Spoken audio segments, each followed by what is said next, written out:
Taxes? They're necessary to a functioning society? I don't care who the IRS sends, I am not paying taxes. Butch Hartman is one of the most washed showrunners in existence. I don't think this is especially new information, and I certainly don't need to go on a rant about the dude's failings over the past couple of decades, though I'd love to mention no access to him in person just to see if he breaks down and starts sobbing violently. I think that's a record for the fastest I've gone off topic, my apologies. The Fairly OddParents. Few fall-offs in animation history have upset me as much as this one, and Danny Phantom. Have you guessed what the problem is yet? Milked for basically all it was worth about 2 decades ago and has been running on cow fumes, patched up by chimps with brain hemorrhages, and kept alive by the dreams of my biggest op. I'm sorry, I actively pray for this man's downfall before I go to sleep. The quantity of garbage OddParents content has been far outweighing the quantity of good stuff since before I could write in the bloody margins, ending with a whimper after being drawn out for years, then being resurrected 2 years ago for a live-action hybrid abomination that borders on being genuinely horrifying to look at. Also, can we just acknowledge that somewhere in the world an elderly woman was probably watching TV in the hospital all alone with no loved ones, and the last thing she would ever see before succumbing to cancer was the live-action Fairly OddParents movie starring Drake Bell. All of this is to say, OddParents has had it rough for many years, and Nickelodeon has just consistently not allowed the poor show to keel over and kick the bucket like it desperately wants to. And when another reboot of the show was announced as a proper sequel to the original series and being CG animated, my god, it was like 15 9/11s. Expectations were below the floor, the barrel, the bucket. You did not read mine! Does it say you want the bucket? Yes!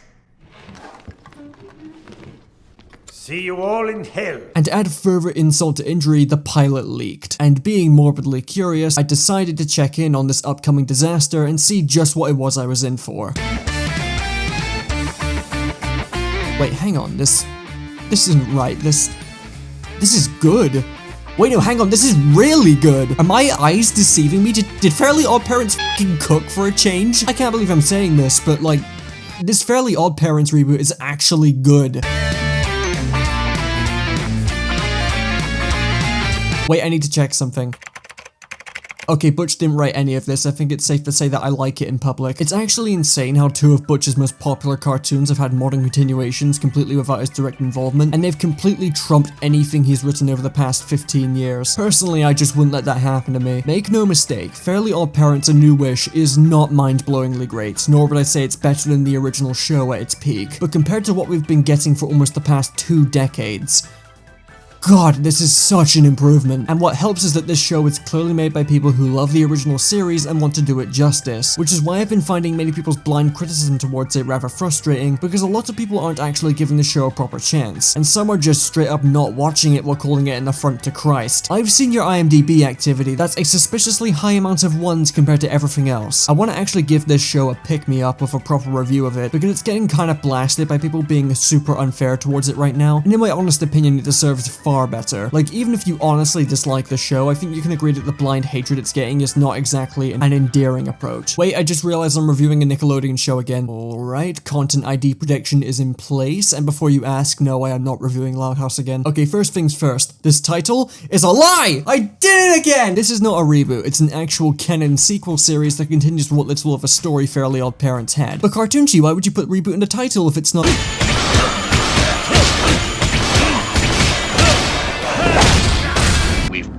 To have money. Also, everyone's calling it a reboot anyway, so by technicality, I have not lied once. And honestly, I'm super happy they made this a canon sequel series set after Cosmo and Wanda parted ways with Timmy, as it allows the show to continue and be enjoyed by new fans while providing a lot more context and added weight for people who grew up with the original series. I recognize a big part of that is most likely nostalgia, but for a franchise as troubled as this one, I'll take any win no matter how small. Now, about that animation style. Hearing a CG animated Fairly OddParents was in the works rightfully terrified many, because CG cartoons often end up looking really, really bad. And given the last time we saw anything CG from OddParents was this. I don't exactly blame people for being apprehensive. However, for a CG animated TV series that acts as a sequel to a traditionally animated cartoon, New Wish looks incredibly impressive. It manages to perfectly translate the art style of OddParents into 3D with a similar approach to the Peanuts movie and Spider-Verse, keeping the charm and appeal of the characters' 2D elements while making them work seamlessly in 3D with their more detailed models and environments. They frame each scene like it's still a 2D cartoon, characters are animated with less frames to create more snappy movements and emphasize their 2D roots, elements of 2D animation are blended in too, and everything is perfectly stylized so that it looks just like the Fairly OddParents but in 3D. No uncanny valley or drastic creative liberties, it's incredibly faithful and the show consistently looks great. It's not perfect, the title cards and flashback frames look like bootleg renditions of the original art style, and it's a little Barack Obama, but overall I have very few complaints of how New Wish looks. Okay, but seriously, thank God Obama was limited to a flashback panel. Remember the last time OddParents referenced the US president? What a sad chapter of history. But enough about the animation. As a show, how does this measure up to the original? Well, for starters, we have a new protagonist, Hazel. Timmy is nowhere to be seen as of right now, although he is referenced by Cosmo and Wanda, and for some reason this bus driver actor looks like old Timmy and a bunch of people assumed it was actually him when it wasn't, so you know, maybe that wasn't the smartest way to reuse assets. But anyway, Hazel. Now, the first thing that entered my mind about Hazel and the show in general is that it's far less cynical than the original series. Now, some have said that this is an example of the new series playing it too safe and being a superficial and spineless sequel, but I really don't think that's correct. The Fairly OddParents is probably one of the most mean-spirited and deeply cynical cartoons Nickelodeon has ever aired, which was admittedly part of the point. Timmy's life was absolute trash and basically no one liked or respected him, which is why he received Fairy Godparents in the first place. But Timmy was also a very self-centered and jaded character in his own right, with basically all of his wishes being bad ideas that he learns lessons from. In contrast, New Wish has a far lighter and more optimistic tone, and Hazel herself is nowhere close to being as troubled as Timmy. No neglectful parents, abusive babysitters, isn't being relentlessly bullied by the entire world around them. Hazel is a much more cheery kid who's struggling with moving away to a new city and leaving her brother behind. While she does also have a few difficulties with fitting in at school and being a bit of an outcast, she has a pretty decent life that Timmy could only dream of having. People seem to be a little bit split on this, given the whole point of the original series, but I personally don't mind this and see it as a decent change of pace. I won't lie, I do miss the more cynical humor sometimes, because when it worked, it really did work. I'm off to destroy Canada.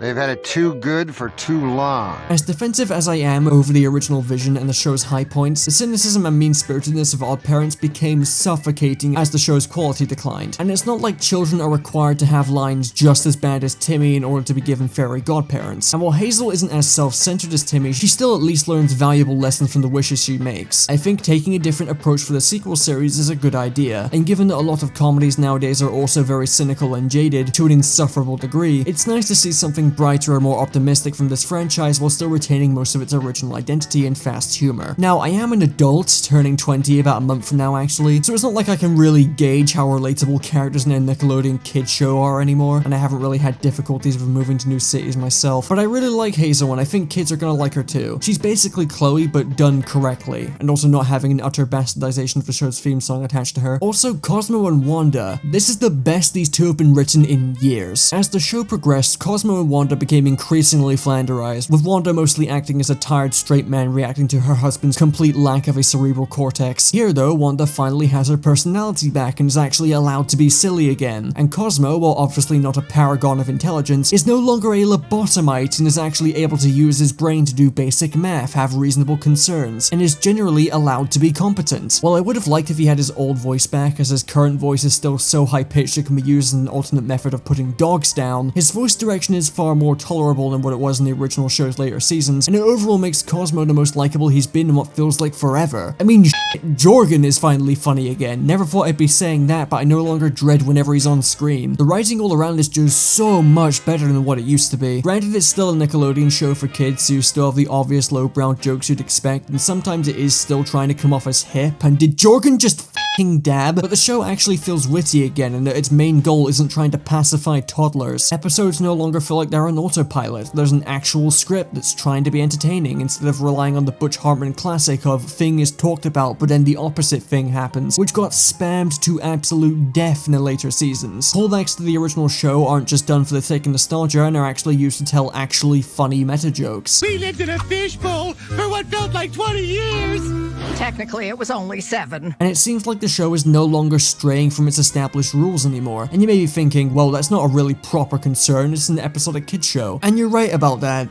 But on the other hand, this image gives me a stroke, so let's be grateful for what we have. A lot of passion and care has been poured into this series, and you can feel that in basically every episode. So far, I'd say there's only been one episode that's kinda boring, that being episode 4, and even that is a vast improvement over the last 10 years of OddParents content. The main complaint I do have with the writing overall is that while I disagree with the notion that the series is playing it safe from a tone and comedy point of view, I do think the wishes themselves are far more pedestrian compared to how bombastic Timmy's were. Either Hazel has a startlingly limited imagination, or the show is just being held back by its budget, and I'm placing my bets down on that last one personally. Being a CG animated TV show naturally means they can't go as hard as the original show did with its visuals, and while the more grounded feel of New Wish helps to compensate for that weakness, it's still something I noticed and couldn't really ignore. I have no doubt that future episodes will be far more exciting on a conceptual level, but unless they get a big budget increase, I don't see this being remedied anytime soon. But really, that's about the extent of my complaints with this series. I'm still taken aback that we've actually received Fairly OddParents content in the year of our Lord 2024 that isn't a massive crock of horse shit. I genuinely believe Fairly OddParents and New Wish is the best thing to come from the franchise in nearly 2 decades. And while it fails to reach the peaks of the original series, it does more than a serviceable job at being an entertaining and fun installment that respectfully continues where the show left off without over-relying on references, or exclusively trying to cash in on nostalgia. And that's why it makes me a little upset to see so many people write the show off without giving it a chance, and to see so many people go into it with their minds already made up. It's different if you actually have proper grievances with the show that you can articulate, but I see way too many people writing this off as a garbage reboot that disrespects their childhood when that couldn't be further from the truth. It may not be perfect, but you can tell just from looking at this that it was made by people who do earnestly love the original series. And I think if you go into this with an open mind, you might just end up enjoying it. I didn't expect to like this show at all, yet here I am singing its praises. There's definitely an argument to be made that reboots and sequels to established IPs, especially ones that have been going on for years without much of a pulse like Fairly OddParents, are getting tiresome, and I'm not going to pretend that modern cartoons have had a perfect track record with these kind of things. Fairly OddParents has been through the ringer for years, and a lot of people naturally just want to see the show be put to rest, which is definitely fair. But a lot of arguments I've seen about the show have been made in bad faith, and seeing it get review bombed after only existing for about a week at this point is a little depressing. I'm glad that people are slowly realizing that this show is actually pretty decent, but the people who are still mindlessly nitpicking without watching a single episode are annoying, especially when they don't understand animation at all. I guess the moral of the story is that Butch Hartman shows are far better off in the hands of people who didn't fall off after 2007. So yeah, the new Fairly OddParents show is actually kinda good. I genuinely recommend it if you feel like watching something light and fun. It's a slightly different flavor compared to the original, but as far as sequels go, this is an incredibly faithful continuation, and I'll definitely stay tuned for future episodes. That's the end of the video. Play Yakuza or something.